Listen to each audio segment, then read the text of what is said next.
Hindu mission education society आणि पतंजली योगपीठ यांच्या माध्यमातून गौतम हिंदी अंग्रेजी हायस्कूल अँड ज्युनियर कॉलेज येथे आंतरराष्ट्रीय योग दिनानिमित्त कार्यक्रमाचं आयोजन शुक्रवारी 21 जून रोजी करण्यात आले होते। यावेळी मोठ्या प्रमाणावर विद्यार्थी वर्ग उपस्थित होता। यावेळी विद्यार्थ्यांना योगाचं जीवनातील महत्त्व सांगत योगा करायला शिकवण्यात आलाय। तसेच हिंदू मिशन सोसायटीचे सचिव आशिष गौतम यांच्या माध्यमातून या कार्यक्रमाचं आयोजन करण्यात आले होते। यावेळी नॉन टीचिंग स्टाफ त्याचबरोबर प्रमुख पाहुणे म्हणून महिला पतंजली योगपीठ श्रीमती कमला सिंह, श्रीमती भारती जाधव, मुख्याध्यापक गौतम विद्यालय माध्यमिक विभागाचे श्रीमान देवेंद्र प्रताप सिंह, मुख्य अध्यापक अंग्रेजी माध्यम विभागाचे ज्योती नायडू, मुख्य अध्यापक गौतम विद्यालय हिंदी प्राथमिक विभागाचे श्रीमती कामायनी ठाकूर, हिंदू मिशन सोसायटीचे सचिव आशिष गौतम या कार्यक्रमाला उपस्थित होते। सर्वप्रथम हिंदू मिशन एज्युकेशन सोसायटी आमच्या या संस्थातर्फे सर्व देशवासियांना आंतरराष्ट्रीय योग दिवसाची हार्दिक शुभेच्छा।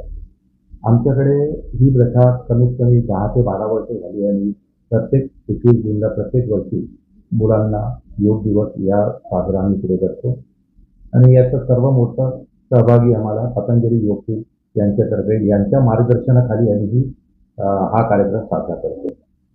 आमचा उद्देश एकच आहे की येणारी पिढी आणि आता जी सध्याची पिढी आहे त्यांना योगची कसं महत्त्व समजायला पाहिजे हे उद्देश आमचा आहे।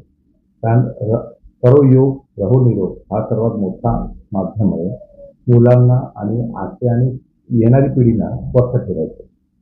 कारण आता आपण बघतो खूप मुलांना कमी एजमध्ये हार्ट अटॅक, पॅरालायसिस, ब्रेन स्ट्रोक आणि असे वेगवेगळे प्रकारचे वेगवेगळे रोग होत आहेत।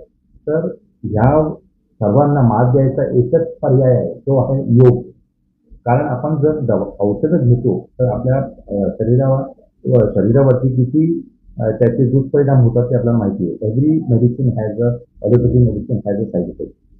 म्हणून योग हा जो माध्यम आहे हा सर्वात बेस्ट माध्यम आहे मेंटली आणि फिजिकली फिट राहायचं। तर हाच उद्देश आमचा आहे। म्हणून आम्ही आमचा विचार असा आहे की येणाऱ्या वर्षात आम्ही शाळेत पण असा एक प्रकल्प सुरू करायचा की प्रत्येक वर्गात एक पिरियड कमीत कमी आठवड्यात योगसाठी आम्ही देऊ। ही आमची आता परिकल्पना चालू आहे। कदाचित येणाऱ्या वर्षात आम्ही ते पण सक्सेसफुल करूया। धन्यवाद।